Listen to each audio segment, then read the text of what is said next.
stick with what you said yesterday. That's where you're gonna rest, right? That is correct, You're sir. gonna settle on what you told us yesterday, correct? Yes, sir. After all the things you told us, that's what you're going with. Yesterday was finally the truth, correct? As much as I can recall, sir. As much as you can recall.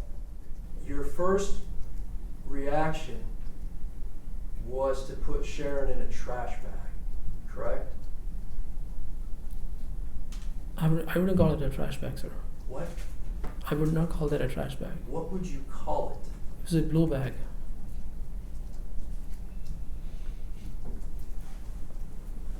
You're at your house. Yes, sir. There's bedding, right? There's what? Bedding, there's sheets, there's blankets, there's all kinds of stuff. If you want to go and dump your daughter, that's on you. But the way that you handled it was putting her in a trash bag. I've never used that for trash, ever. What do you use the bag for? It was never used. Okay, so you just happen to have a random blue bag that looks very, very much like a trash bag that you put your daughter in, correct? Wrong, sir. Your Honor, may I approach the exhibits again? You may. Thank you.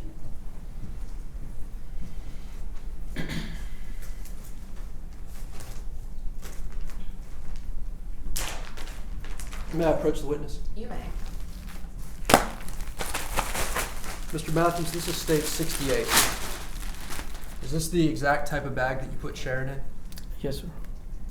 What do you call this? It's a blue bag. This is a blue bag. Yes, sir. What do you put in this blue bag? What do you put in this blue bag generally, besides your daughter? I've never used it before. You said you took the cardboard and all the other trash in your garage and put it in your SUV, correct? That's not what I said, sir. What'd you say? Just the cardboard crates. Just the cardboard crates. So, well, while I'm dumping my daughter, who I just killed, I may as well throw some these cardboard crates away as well, right? That's what you're telling the jury?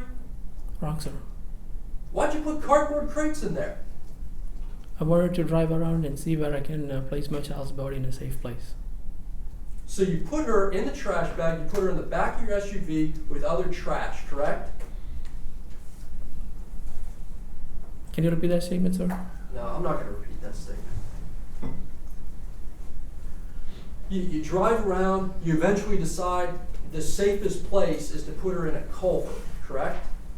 I wanted to be with her in a cardboard. You wanted to be with her in the culvert? Yes, sir. How long did you hang out in the culvert with your daughter?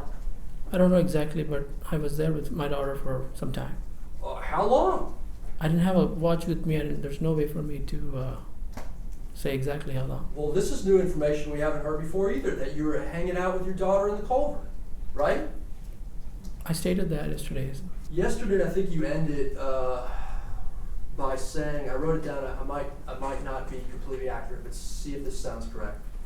You said something along the lines of, it's not fair that your heart beats while Sherin's does not, correct? Yes, sir. That's not fair? That was my my complaint to God. Okay. Well, let me ask you this. How about you just sign up for a life sentence right now and we all go home, and you make things as fair as they can be? You want to do that? You want to say that you'll take a life sentence and we can all go home? I leave that to the jury to decide. Because words are cheap, aren't they? No, sir. No, because when push comes to shove, and I just gave you the opportunity to say, you know what, we're going to make this fair, I'm going to spend the rest of my life in prison. You said, we're going to leave that up to the jury, right? You're going to force them to do that to you, aren't you?